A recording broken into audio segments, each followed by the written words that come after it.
All right, ladies and gentlemen, let's talk about a horrible, horrid, terrible, unspeakable subject called alterations. And no, I don't mean taking your dress or your suit to the seamstress or the tailor. That is not what I'm talking about.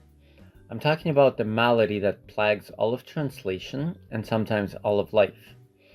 And for whatever reason, which I'm sure is very, very mental and spiritual and psychological, people sometimes have a compulsion to alter things. But for translators, it really is unspeakable, unless you're doing it wittingly, consciously, and with approval. But it does happen to be a human malady. You've seen this out in life. You ask for A and you get B, or at least something between A and B. You ask for milk and you get cream, or vice versa. You ask for a latte and you get a cappuccino. You, you want your student or your kid or whoever to do this, and they do something a little different just because they want to be original and different and not just follow orders. People protest. This has to do with a very philosophical subject, that sometimes people don't take control well or lightly, and they believe that doing something exactly as it is going to be bad or is going to be detrimental and so on. The topic is very, very profound and very philosophical, and I can't cover all of it here, but just take it for granted, or you don't have to believe me, but observe it, that people tend to alter things. And this is why in the court codes we have this point that I promise not to add, omit, or alter anything. So whoever created this code knew about this malady and knew the remedy. And the remedy is at least to put in the court codes so that people are not so inclined to do it. But people are. People are inclined to do it. And the only excuse for alterations in translation is if it makes sense, if you're doing it wittingly, and if you have the approval of the author or the speaker to do it. So let me give you an example. I was negotiating or talking to this actually rather pleasant translator. Let's call her Rebecca, which is not a real name. And we were talking about a book translation. I gave her a test translation. It was actually great. I mean, maybe not great. It was good. Something like B plus, A minus. And I said to the author, let's roll. I just need to talk to the translator about some light and slight mistakes. And I told the translator that there were some slight mistakes. And what do you know? She writes me this long text message saying, well, the thing is, I cannot translate the idiom literally because it makes no sense to translate the idiom literally, and therefore that's how I translated it. Of course, nobody said anything about the idiom. There was an idiom at the beginning of the text. There were 5, more or less, other alterations that I took quarrel with, but she never knew what those were because I never had a chance to tell her. But she writes me this explanatory missive about how she checked the translation, there are absolutely no mistakes, and she's sure of it. And the reason, that you can't translate the idiom literally is because it would make no sense. Of course it would make no sense. So let me go through this text quickly, not to make anybody feel bad, because I've made mistakes as well. We all have. But I want to show you the slight nuances, just because I have this before me, and this is very, very recent, the slight nuances that I call alterations. And you're welcome to agree with me or disagree with me. So I'm just going to run through the text. The idiom that she's referring to is, the chapter is actually called The Famous Bear. Did he actually step on your ear, or did he miss? And in Russian, there is an idiom which goes like this, that a bear stepped on somebody's ear, and it means that somebody is tone deaf. They don't have good musical hearing. This is a book about the human voice and about music. And she was completely right. She actually did a good job, and she explained it well. She added a sentence about this Russian idiom and blah, blah, blah, blah, blah. I took absolutely no quarrel with this. The only caveat would be the translator would have to ask the author if the author is actually okay with this, because it makes it obvious that this is a translated book and the author is from Russia. And it might be just fine. But sometimes authors do not want to be identified as translated authors, or maybe they don't want to be identified as coming from Russia, and they want to be identified as writers in the original. For example, my next project is a book, and the author is very, very adamant about this book being originally written in English. So he wants a rewrite. he wants an edit, he wants an adaptation, and he wants nobody to know that it's translated. So this girl, Rebecca, did a splendid job if, and only if, the author is okay with the book being a translated book. But that was not the inaccuracy that I was talking about. And by the way, in chess, and I would say that translation is similar, there are blunders, which are truly gross mistakes. There are inaccuracies, which are slight mistakes, and they're just mistakes. So what this girl committed, not committed, but what she made was probably a mistake or even an inaccuracy. They're not big deals, but what concerned me was the tendency. Like in one page, there were probably 5 of them. And I'm not even talking about a couple punctuation errors. So let's talk about this. In Russian, it says, I love the stories of specific people. They're very, very illustrative and they get to the essence. So she says they're very illustrative and concrete. I would argue that concrete and getting to the essence are 2 different things, because something can be concrete or specific, without getting to the essence. As an example, in the running method that I coach, the essence of the method is using gravity to fall forward. That is the essence. I could say a concrete thing about this method, like you have to run with more than 180 degree cadence, not degree, 180 steps per minute cadence or frequency. It's concrete, it's not necessarily the essence. So that was inaccuracy number 1. Let's see, inaccuracy number 2 is the girl was very, very happy, and in Russian it says she cried like a child. In Spanish it says she cried inconsolably or inconsolably, whatever the accent might be. I would say inconsolably, probably. But those 2 things are different, because to cry like a child could mean tears of happiness. To cry without consolation would mean that you can't be consoled. That you're crying because you're like desperate or super sad. Another inaccuracy. It tells the story of this girl who basically went in for singing, and she was told that she has no singing talent, but that she could dance. In Russian it says, they were told that the girl has neither voice nor a musical ear, but her rhythm was good, she can dance.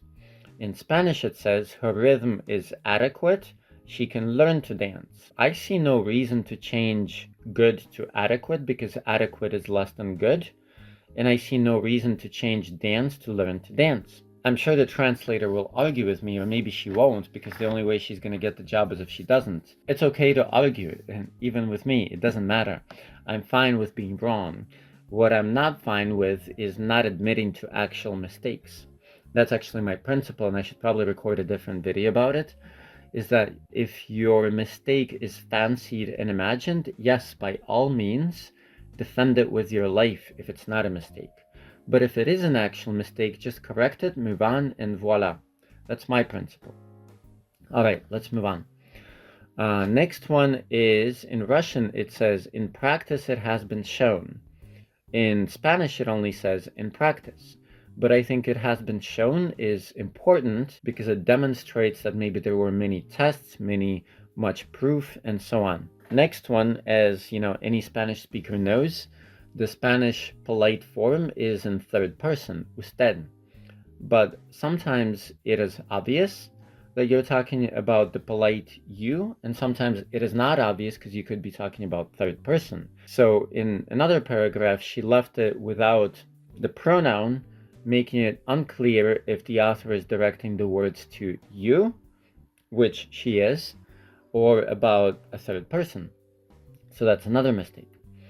Another mistake, she's saying, of course, if you see an orchestra and if you are shown how each instrument sounds individually, then you will gradually be able to tell how each of the instruments within an orchestra sounds. And she left out gradually. And I think it's important because not all learning happens instantaneously.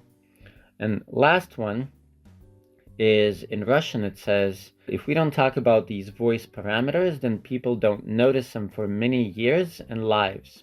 Actually, many I added in this case for years and lives, but in English it sounds, see, here was an alteration, but it was a stylistic alteration. And of course there'll be people who say I'm a hypocrite because I just added one, but I told you I added one.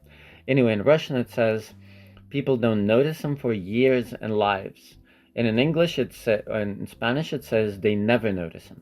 Now, this is not actually a conceptual mistake. It is not a meaning mistake. It is just a stylistic mistake, because there probably is a reason why the author wanted to be a little bit more literary or use figurative language. So in this case, I would have checked. And by the way, in interpreting, I would say you can take more stylistic or even slight meaning liberties, because it is not immortalized for the ages, and because you have to think in the moment. You still don't want to do it too much, or you don't want to do it unless you have to. But in interpreting, I would judge slightly less harshly. Slightly. So let's talk now. These were just examples. The examples were not to make anybody feel bad or to come down on this translator. I actually think she's a talented translator, and I would love for her to get the job, but it's all going to depend on her reaction. So why would you change, and when can you change things? Because I change a lot of things in books, but there's a but. One, I coordinate it all with the author. Like if I'm going to make an edit or a change, especially a meaning change, then I will always run it by the author, unless they gave me a certain carte blanche within certain limits. And then if I'm sure that it's within these limits, then I can make the change. But I think that we're representing the author, and we're their voice, and we're their mind in another language. So it is completely upon our honor and responsibility not to change things.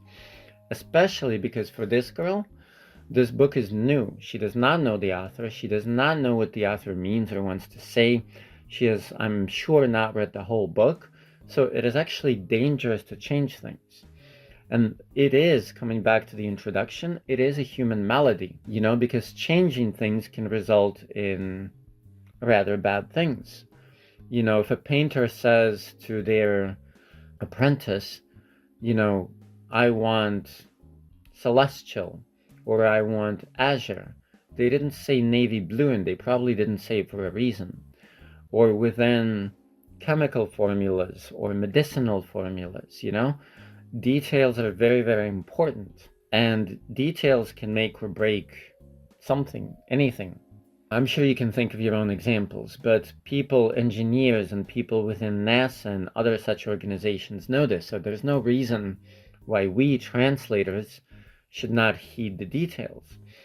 And I'm no literalist. I'm no literal translator, I believe in translating conceptually. And in fact, I forgot to describe the scale, which I'm going to describe right now. But conceptually does not mean unduly free. So now let's describe the scale.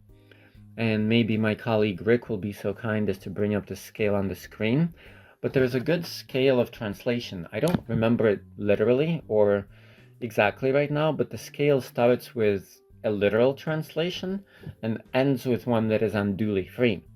And literal or word for word is of course absurd. You obviously can't, because you can't. Well, maybe I should explain why. Because grammatical structures in the languages are different, because translating every single word is nonsense, because for example, in Russian, unlike in English, we don't even use verbs to sometimes create, we use verbs, but we don't use verbs that are a must like in English to create a sentence, and so translating literally is an absolute absurdity. There's several, I think there are like 3 or 4 stages of a translation that is too literal, but I remember one of them is faithful. I personally use the word faithful differently. Like, to me, a faithful translation is actually an accurate one. I use it as something good. But in this diagram that I've once seen, faithful is still somewhat literal. Like maybe the person is not translating word for word, but they're adhering too much to the grammatical structure of a certain language. And that's unnecessary as well.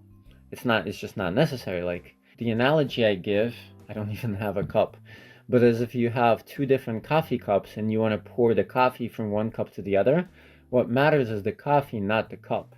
You can change the cup as much as you want, as long as it's the same coffee, And then where we want to be is idiomatic translation, which means conceptually right and conserving all the details, but natural to the language. That's what we want. But natural to the language does not mean unduly free.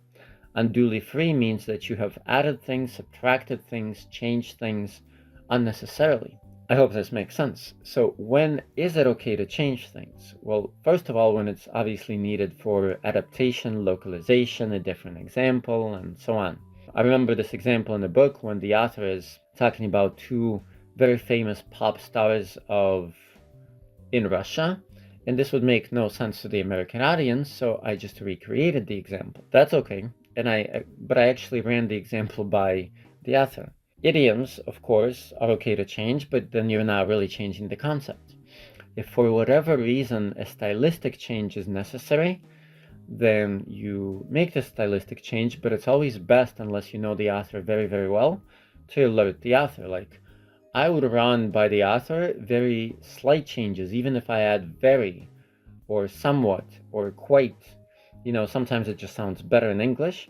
I would still, more often than not, run these by the author. So, yeah, don't be a victim or a patient of this malarious incorrigibilis disease, or maybe not malarious, sorry, alteratis incorrigibilis, incorrigible alteration. You don't want to be that guy or that girl.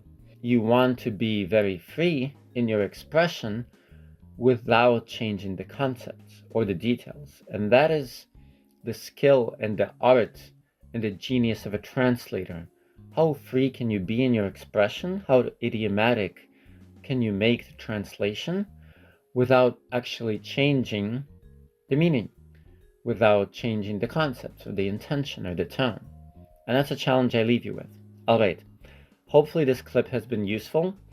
Apply it, please, in your next translation or interpreting assignment. I'm doing my absolute best to help the translation world through these educational clips, but I also sometimes need jobs for coffee and cakes. So if you spread the word, I'll be super grateful, and I will see you in the next clip.